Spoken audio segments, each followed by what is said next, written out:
Live from downtown Detroit, Local 4 News at 11 starts now.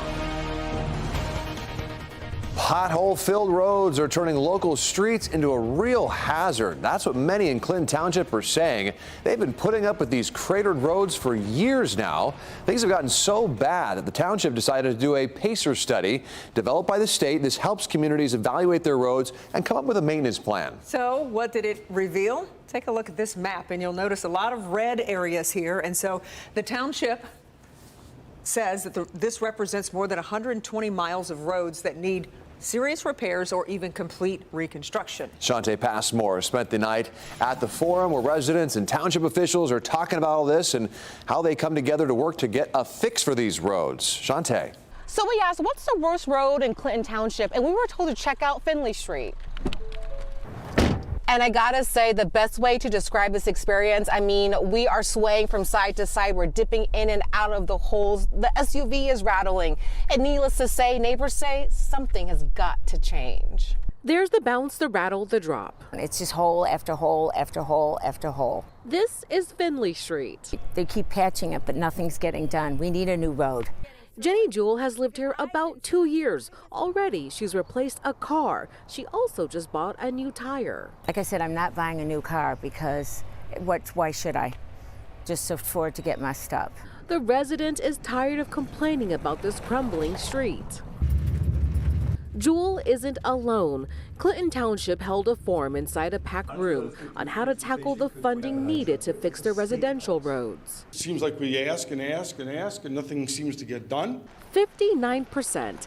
That's how many neighborhood streets are rated as poor or failed in Clinton Township, according to a study.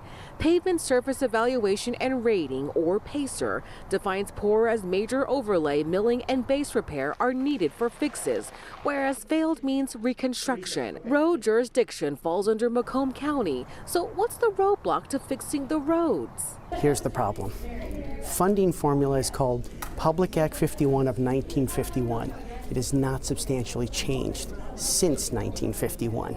Funding comes from the state through gas tax and car registrations. It's pulled in Lansing and distributed by the formula. Township leaders say the method is outdated on Finley Street. Oh, it's getting worse. Actually, it's getting worse. Residents hope relief comes soon.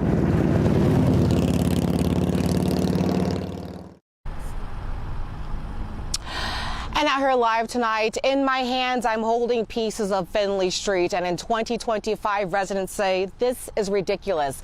And township leaders say they understand. So on your screens, what you should be seeing is an online form, which they're encouraging people to fill out and submit to their state lawmaker. And they're saying, hey, even if you don't live in our community, you can copy and paste and send this to your state lawmaker representing where you live. We're live tonight. I'm Shante Passmore, Local 4. Those are some rough roads. Okay, Shante, thank you. New tonight, police are on the hunt for a woman who they say stabbed another woman at the RenCen. This all started with a fight in the food court about 6:30. A short time later, the suspects left the food court and went into a bathroom, but the victim followed her in.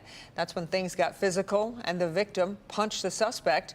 In response, the suspect pulled out a knife and cut the victim under her armpit. After the incident, the suspect took off, but police believe they have a good idea of who she is. We not only have still images of the offender, we have all the specifics needed for any further investigation to be able to identify and capture. Here are those still images. The good news is the victim is expected to recover. As of tonight, police are still searching for the suspect. On the third day of the trial over Patrick Lyoya's death, a Grand Rapids police captain shared his thoughts on the case involving former officer Christopher Schur. Schur is facing second-degree murder in Lyoya's death. Earlier this week, the prosecution brought in several witnesses who testified that Schur did not use acceptable force when he shot Lyoya. But today, Captain David Siver testified about the struggle, telling the jury he does believe Schur's use of deadly force was justified. That was reasonable. That a reasonable officer could perform the same way in that situation. Now, we are streaming the trial live on Local 4 Plus and clickondetroit.com from start to finish. The trial is expected to pick back up tomorrow morning at 9 o'clock. The 4 people charged in the deadly hyperbaric chamber explosion were in court today for a probable cause hearing. This explosion took the life of a 5-year-old boy getting treatment at the Oxford Center in Troy. Today, the court discussed delays in inspections at the Oxford Center due to a restraining order. Bond conditions and restrictions were also discussed. Another probable cause conference is scheduled for May 28th. All right, let's head to Detroit now, where a strip club has been shut down after police discovered video of kids partying inside.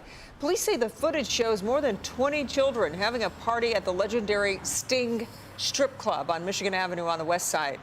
This all started when a mother called police after she found cell phone video of her child at the party. Some of the kids were as young as 14. So far, no arrests have been made, but police did seize recording equipment from the club today. Leaders from the big 3 automakers are responding after President Trump announced some relief from tariffs on auto parts. This change means domestic car products can get reimbursements when they import car parts. But there's a catch. Automakers will still have to pay tariffs if more than 15% of the parts come from foreign suppliers. Ford CEO Jim Farley says they have no choice but to import some parts to keep things running. 75–80% of the parts are made in America, but to keep it competitive and affordable compared to companies that import from overseas like Mexico or South Korea or Japan, you know, we have to import certain parts. And a lot of parts like fasteners, washers, carpet, wiring looms are just not available. We can't even buy those parts here. So many different components. Farley also said Ford will extend its employee pricing offer to car buyers for 1 more month through Independence Day. Meanwhile, at Stellantis, the company has slammed the brakes on its profitable growth forecast for this year. The car maker says it can't determine how the Trump administration's tariff policies will affect its bottom line. In February, Stellantis officials said they expected to come back to profitable growth in 2025. However, those predictions were based on previous tariff levels.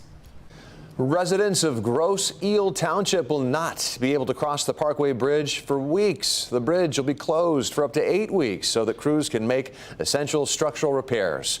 All traffic, I should say, will be directed to the Grosse Ile Toll Bridge, something the township just purchased. Officials do plan to update that bridge later on. Improvements are coming to a common space in Royal Oak. Officials broke ground on renovations at Clausen Park today. It's actually named after H. Lloyd Clausen, a former mayor of the city. Yes, if you don't know, the park is tucked near Crooks and Webster and has been there since the 1950s. So what can you expect from these improvements? Well, we're talking about a new sidewalk, additional parking spaces, playground swings, a shady picnic area next to the playground, and a brand new Little League baseball field. All of this is made possible thanks to funding from a community development block grant. And this weekend might be a good one to get out and enjoy the parks. Kim Adams is tracking the forecast tonight. Kim, you might need a jacket, though. Yeah, it'll be a little chilly on Saturday, and then it warms right back up again on Sunday. Tomorrow we make it into the low 70s. That's warmer than today, but we'll have a few scattered showers off and on throughout the day. Still cold when you send the kids off to the bus stop in the morning, with temps in the upper 40s, and then after school right around 72.